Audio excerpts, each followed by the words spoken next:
E aí pessoal, tudo certo com vocês? Na aula de hoje estaremos encerrando a termoquímica vendo a lei de Hess, tá certo? Sem enrolação, bora lá! Esse químico aqui pessoal é o German Henry Hess, que foi quem enunciou a lei de Hess. E o que essa lei de Hess fala, pessoal? A lei de Hess, ela fala que a variação de entalpia, ou seja, aquela quantidade de calor liberado ou absorvido por um processo, só depende do estado inicial e do estado final desse processo, e não vai depender das etapas intermediárias, tá certo? Por exemplo, nessa representação aqui, ó, que a gente tem um estado inicial A chegando no estado final D. Para chegar no estado final D, esse estado A ele passa por algumas etapas intermediárias, que é a etapa B e a etapa C, tá certo? Para passar da etapa A para o estado B, essa reação vai ter uma entalpia ali, uma variação de entalpia 1. Para passar do estado B para o estado C, vai ter uma segunda variação de entalpia. E para passar do estado C para o estado D, vai ter outra variação de entalpia, tá certo?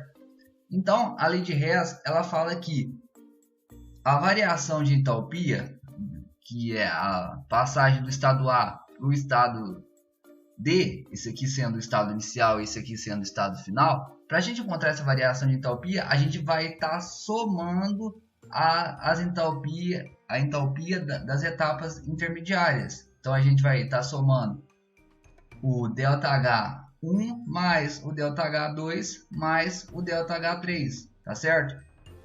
Aqui, pessoal, ó, a fórmula que representa isso. Se tivesse mais etapas intermediárias, a gente estaria somando também aqui o valor dessas variações de entalpia, tá certo? Então, a variação de entalpia, utilizando a lei de Hess, é assim, ó, variação de entalpia é igual a entalpia 1 mais entalpia 2 mais entalpia 3 mais o número de etapas intermediárias que tiver envolvido naquela reação química. Agora, pessoal, vamos falar sobre as consequências da lei de Hess. A primeira consequência, pessoal, foi que a lei de Hess ela permitiu que as equações termoquímicas fossem realizadas a céu aberto, porque os cientistas eles conseguiam prever a quantidade de calor que estaria envolvida naquela reação química, tá certo? Ela possibilitou ainda o cálculo da entalpia de diversas substâncias que até então eram desconhecidas, partindo-se da entalpia da própria reação. E por fim, colaborou no cálculo da entalpia de inúmeras reações difíceis de ocorrer pelo método direto, ou seja, aquelas reações que só ocorrem pelo método indireto, tá certo? A lei de Hess e as equações termoquímicas, pessoal. Na lei de Hess, as equações termoquímicas elas podem ser somadas como se fossem equações matemáticas ou algébricas.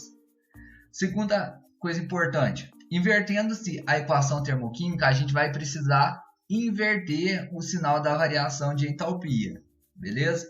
Por fim, multiplicando-se ou dividindo-se uma equação termoquímica por um número diferente de zero, o valor da variação de entalpia será multiplicado ou dividido por esse valor, beleza? A gente vai ver isso tudo direitinho no exercício.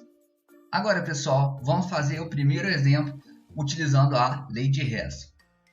No exemplo fala o seguinte: a partir das equações, calcule a variação de entalpia da transformação de carbono grafite em carbono diamante. E apresentou para a gente essas duas etapas intermediárias aí, ó. Beleza?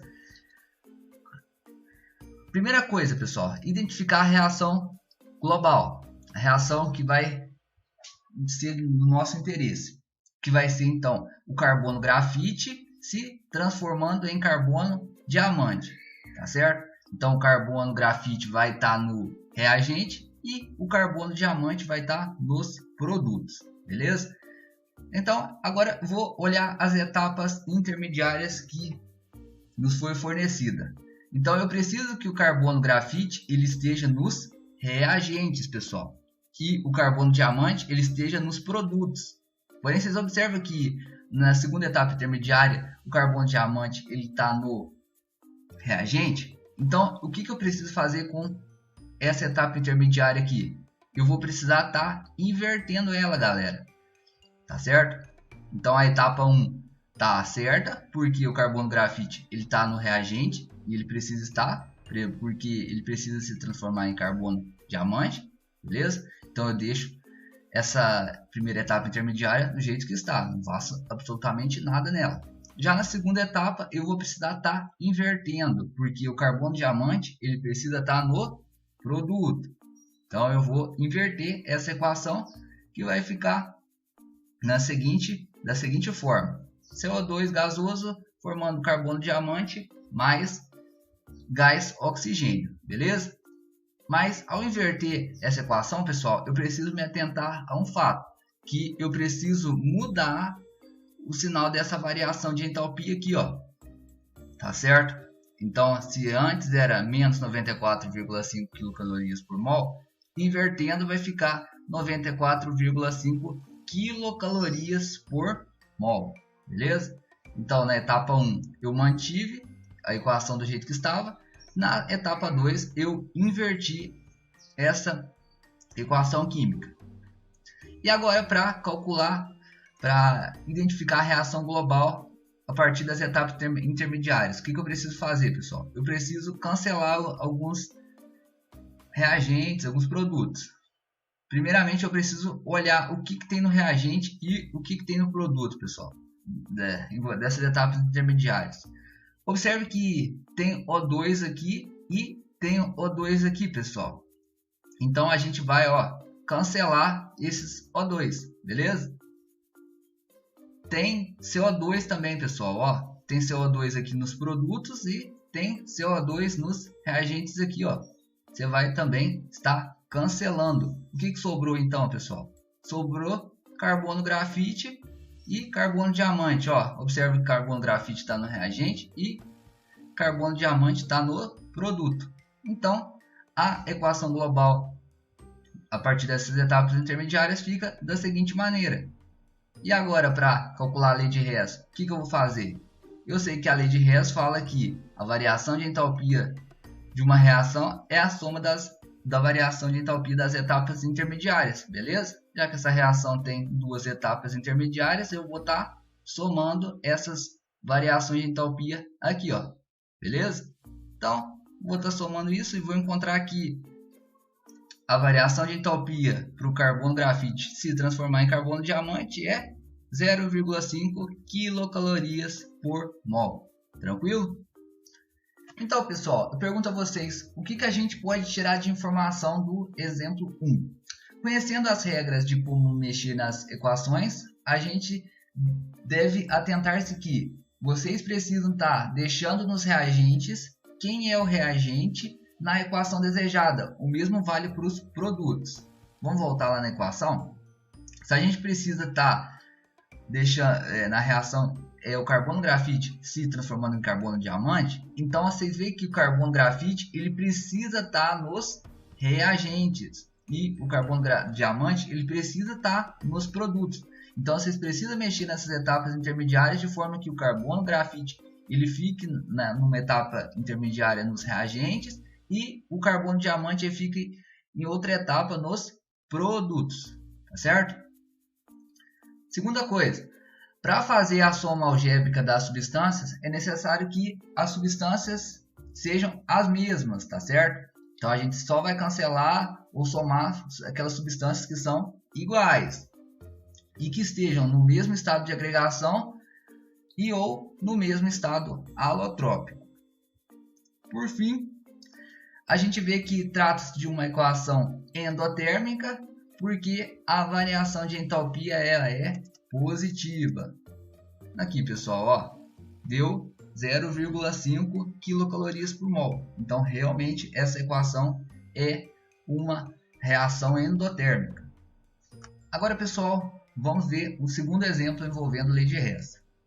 O segundo exemplo fala o seguinte: dada as equações termoquímicas, aí deu para a gente a reação do carbono grafite com o gás oxigênio formando CO2, deu uma primeira variação de entalpia, depois a reação do gás hidrogênio com o gás oxigênio, formando a água.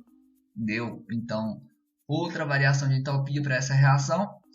E deu, por fim, uma terceira etapa, onde 2 mols de carbono grafite reagem com 2 mols de gás hidrogênio mais 1 mol de gás oxigênio, formando o ácido acético, que é esse composto aqui, ó. Beleza? E nessa reação química tem também uma terceira variação de entalpia. Aí no exercício pede para a gente calcular a entalpia padrão de combustão de 1 mol de ácido acético, tá certo? A equação desejada é a equação de combustão do ácido acético vai ser essa aqui, pessoal, ó. CH3COOH com 2 mols de gás oxigênio, formando 2 mols de CO2 mais 2 mols de água. Beleza? O que eu preciso fazer agora, pessoal? Vamos olhar primeiramente para o CH3COH, o ácido acético. Ele precisa estar nos reagentes, pessoal. Observe que nessa terceira etapa intermediária, o ácido acético está no produto. Então, o que eu preciso fazer com essa etapa aqui? Eu preciso estar invertendo ela, beleza? Então, eu vou precisar estar invertendo essa etapa e mudando o sinal dessa variação de entalpia aqui. Tá certo? Depois, vou olhar para o gás oxigênio, pessoal. Na verdade, deixa o gás oxigênio para o final. Vamos olhar agora para o dióxido de carbono, CO2. Observe, pessoal, que aqui a gente tem apenas 1 mol de dióxido de carbono. Então, eu preciso estar multiplicando essa equação aqui por 2. Então, essa reação vai ser o seguinte, vai ficar assim, ó.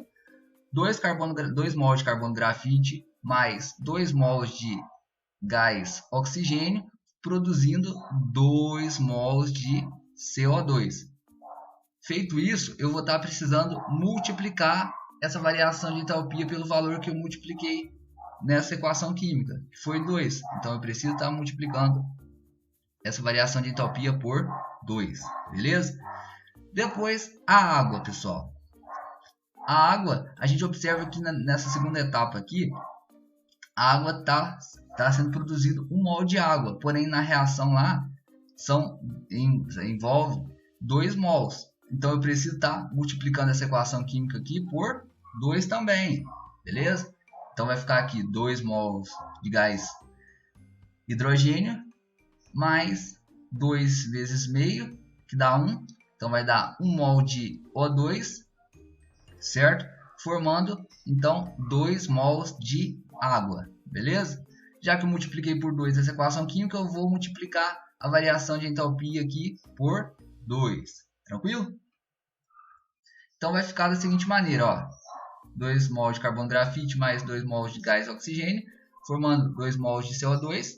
Multipliquei ali a variação de entalpia por 2. Depois, na segunda etapa, são 2 mols de gás hidrogênio mais 1 mol de gás oxigênio, formando 2 mols de água. E eu multipliquei ali também a variação de entalpia por 2. E na terceira etapa, eu inverti a equação química, certo? Colocando o ácido acético no reagente. Tranquilo? Agora, para calcular a equação global, pessoal, o que eu preciso fazer? Vou cancelar alguns reagentes e alguns produtos, de forma que eu só fique com aquilo que é o interesse, que é essa equação aqui, ó. Certo? Que eu só fique com isso. Então, vamos lá. Então, a primeira coisa, vamos começar com o carbono, pessoal. A gente observa que tem 2 carbonos aqui, ó. 2 mols de carbono aqui. Observe que aqui também a gente tem 2 mols de carbono. Então, a gente cancela. Aqui está no reagente e aqui está no produto. Beleza? Então, eu vou estar cancelando. Próximo, gás hidrogênio. Tem 2 mols de gás hidrogênio aqui, ó, no reagente. E tem 2 mols de gás hidrogênio aqui no produto. Então, eu cancelo também. Próximo, gás oxigênio. tem 1 mol de gás oxigênio aqui nos reagentes e tem 1 mol de gás hidrogênio nos produtos. Então eu vou estar também cancelando. Então agora eu já consigo identificar a equação global, beleza? Então sobrou o que? Sobrou ácido acético aqui, concorda comigo? Então aqui está o ácido acético, mais 2 mols de gás hidrogênio, também está no reagente, beleza? Então tá certinho. Produzindo 2 mols de CO2, aqui ó, 2 mols de CO2 nos produtos e também 2 mols de água, aqui os 2 mols de água, tá certo? Belezinha, tranquilinho. Agora para calcular a variação de entalpia, pessoal, eu vou, utilizando a lei de Hess, eu vou somar a entalpia das etapas intermediárias. Então eu vou só estar substituindo o valor de cada variação de entalpia e estar calculando. Eu vou encontrar aqui a variação de entalpia para aquela reação lá, para essa reação aqui, de combustão do ácido acético, ela é igual a menos 874 kJ por mol. A gente vê que é uma reação exotérmica. Por que é uma reação exotérmica? Porque o sinal da variação de entalpia ele é negativo. Beleza? Entenderam, pessoal? Se não entenderam isso, por favor, me perguntem lá no WhatsApp. Tá joia? Lei de Hess é muito importante. Lei de Hess geralmente cai no Enem e nos vestibulares da vida aí. Beleza? Agora é com vocês, pessoal. Peço que vocês façam os exercícios da semana 2 do PET volume 4 e não deixem de tirar suas dúvidas pelo WhatsApp. Bons estudos a todos, até a próxima então e valeu!